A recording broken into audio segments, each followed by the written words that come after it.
Hey everybody, welcome back to another episode of Gavinsky's Tutorials. Today I'm going to do a walkthrough of Spectwhirl by Alexey Nadzharov. So this is available for iPad, iPhone and Silicon Mac, AUv3 and standalone. It's only $5 at the moment. This is a really unique spectral effect. It can be very confusing when you first start trying to figure out how to use it. Especially if you don't read the manual. But even if you do read the manual, you still might be confused.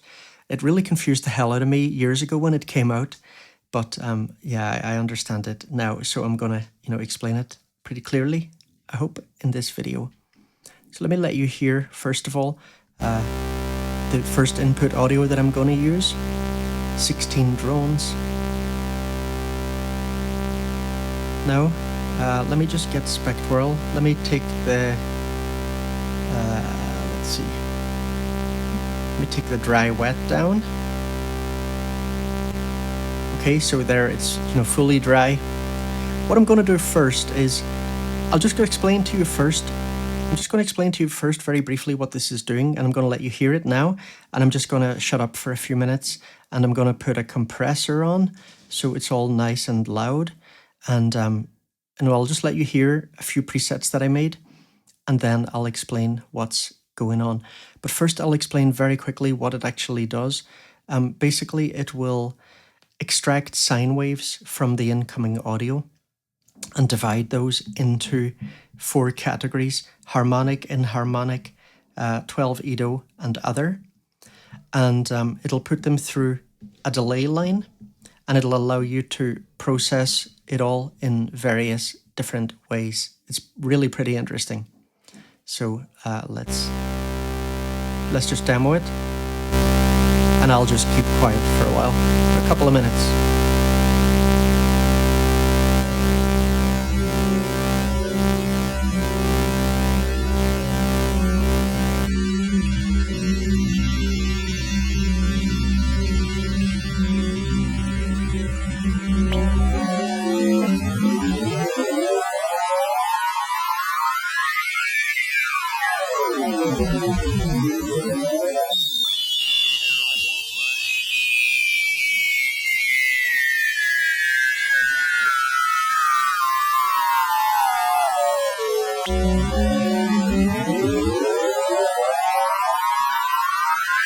That preset name, I said this was post delay. It's actually pre, I realized after. This is the pre section, this is post. Why is that? Let me just show you.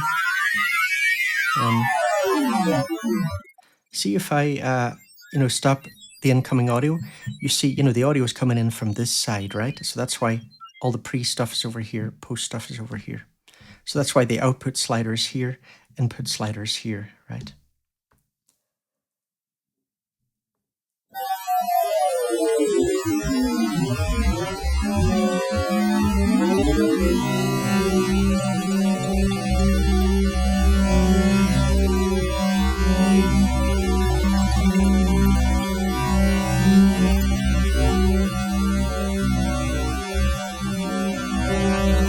So here we're into ones that are not automated.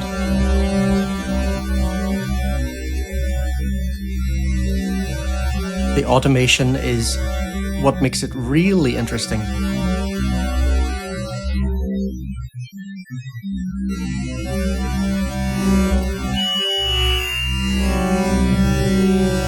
But it can still be cool even without automation. This is actually pre-delay. This is post-delay. Pre-delay, post-delay.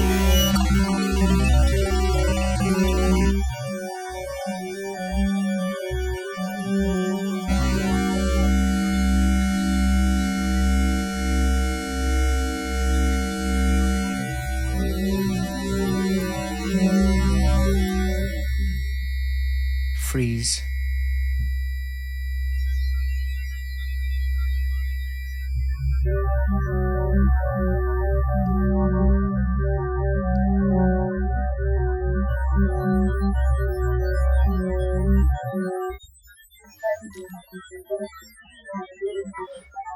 and you Let me let you hear that on vocal. and you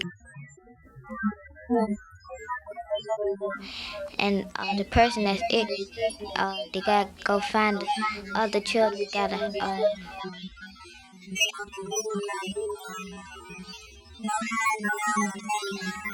This is cool, isn't it?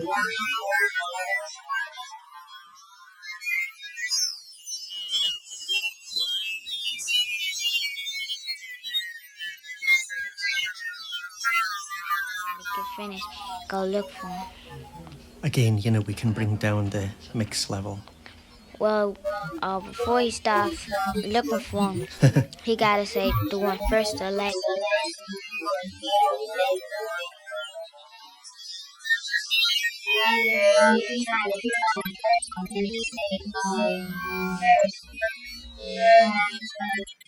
This is it on percussive input, right?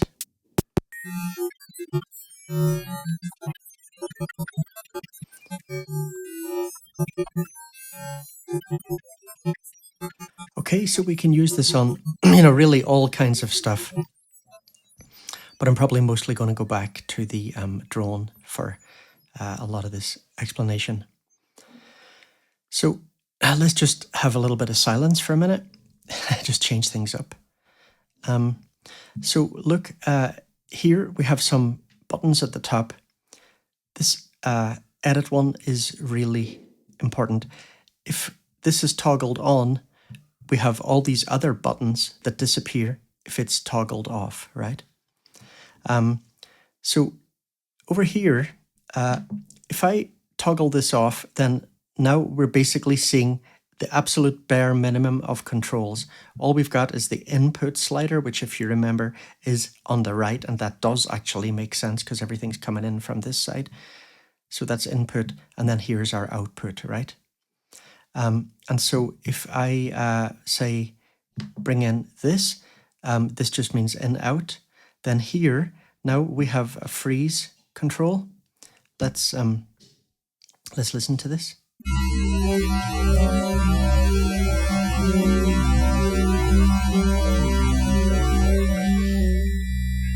So that's freezing everything. That's freeze up full. And that's about half. So that's a brilliant control. Then over here we've got smoothing.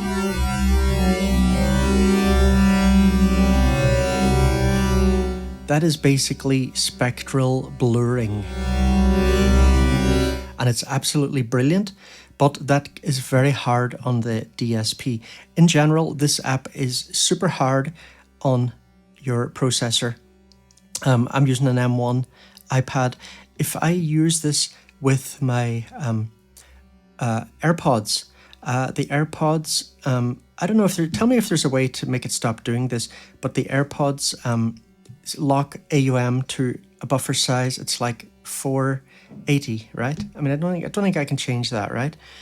And so, you know, because I've got that pretty high or low buffer, then the DSP spikes much easier. Here I've got my USB headphones attached, and it's still a sort of weird buffer size here, but it's a high one anyway. So I'm able to get away with using this. But if I'm using my AirPods, if I turn smooth up, I very easily get DSP spikes. So if you have a super old iPad, I would definitely stay away from this. But you know, as long as you're prepared to put up with using, you know, high buffer values, and you know, maybe, you know, be careful with smooth amount. See there, it, you know, jumped down to 30 from like 50.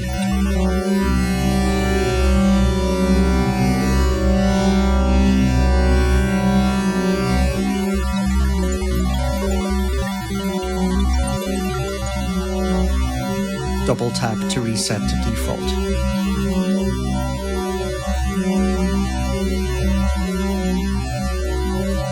Feedback.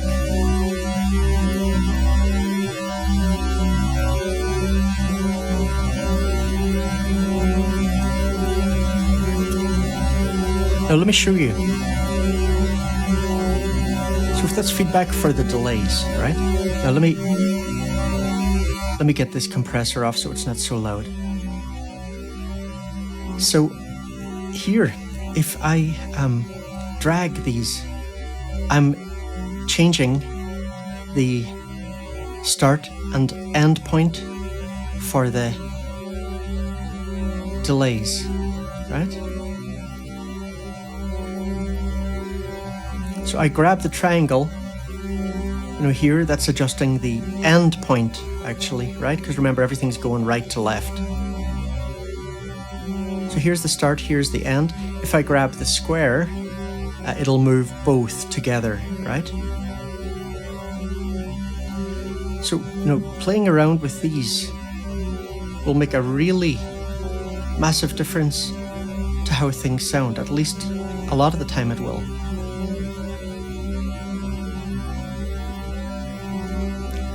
And then if we drag on these little things, this will basically arpeggiate that. It doesn't, the manual, I wish the manual would go into a little bit more detail about that. But again, just play around with this. And you see how quiet that's gone there? Let me see then the feedback. Let's see what's like if I bring that up now.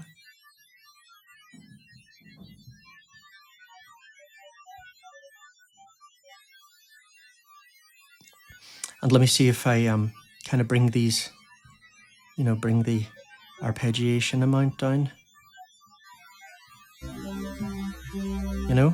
See how different it is with the arpeggiation down?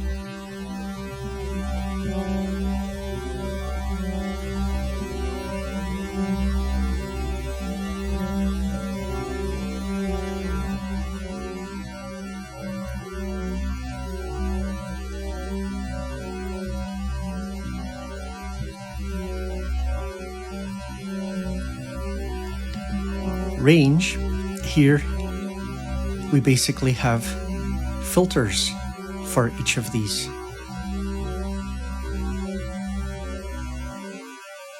Right? And this is like an XY pad for frequency and bandwidth.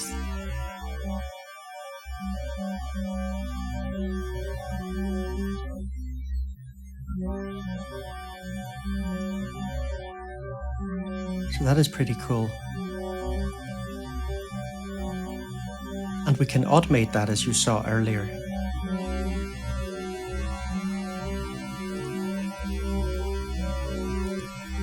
And then FX. So here is the two things we can do here: sample and hold, and frequency shifting. But you won't hear anything unless you bring mix up. I'm going to start in the post defection. That's more radical. So nothing happening yet, but let me now change the frequency shifter.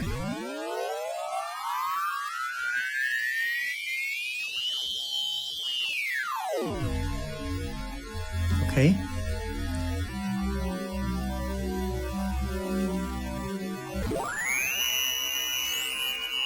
And here, range, sample and hold. I wish that was explained a bit more in the manual. That's all I've got for you, unfortunately.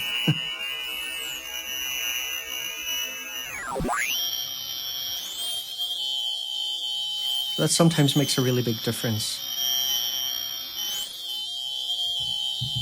Again, double tap to reset. So that was post, and over here, pre.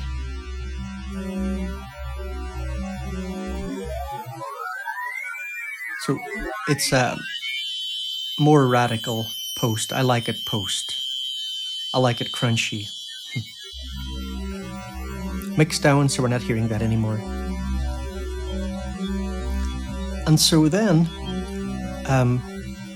we've got automation. So we can put all the sliders on if we want, right? So now we're seeing all the sliders. And then we can turn, all of these on. And now basically anything that I, move, it'll start recording automation for it.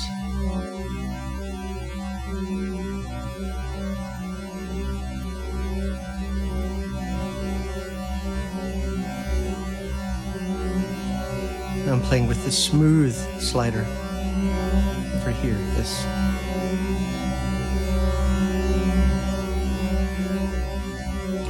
So all that's being recorded, and so we can just, limit which sliders are visible with these controls on the right, and limit what can be automated with these controls on the left. For example, here, look, now all the range automation has been turned off, and I can't record range automation at the moment. If I move those, I'm just changing the value, I'm not recording values. As soon as I turn range on, it'll start, playing back the recording, and I can record new movements.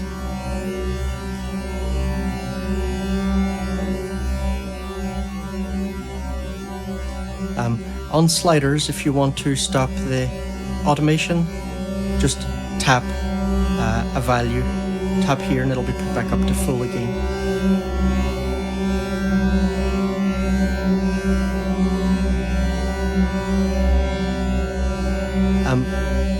You can record scenes, so say take something, I take the smooth down, and I press plus here, and that's been added as a scene, and now I can switch between the scenes here, and maybe I need to add some more scenes. I gotta say, I find this scene thing really a bit confusing.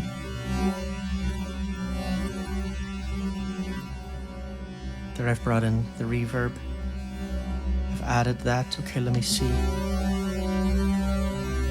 Like, where's that scene gone? I'm honestly pretty confused by this scene part. I think it's the only part that I don't really understand very well. Set up FFT synth, fast Fourier, how do you say it? Fast Fourier, I think. Transform. It's got a different audio quality to it. It's supposed to bring down the DSP. I don't always find it really does that. Change the frames per second and a mono mode. But hopefully that's been enough for you to see. It's definitely a really weird, very unique, out there effect. Let me know what you think in the comments, and I hope this was useful for you guys. It's definitely a bit of a confusing app. All right, take it easy, and I'll see you in the next video. Take care.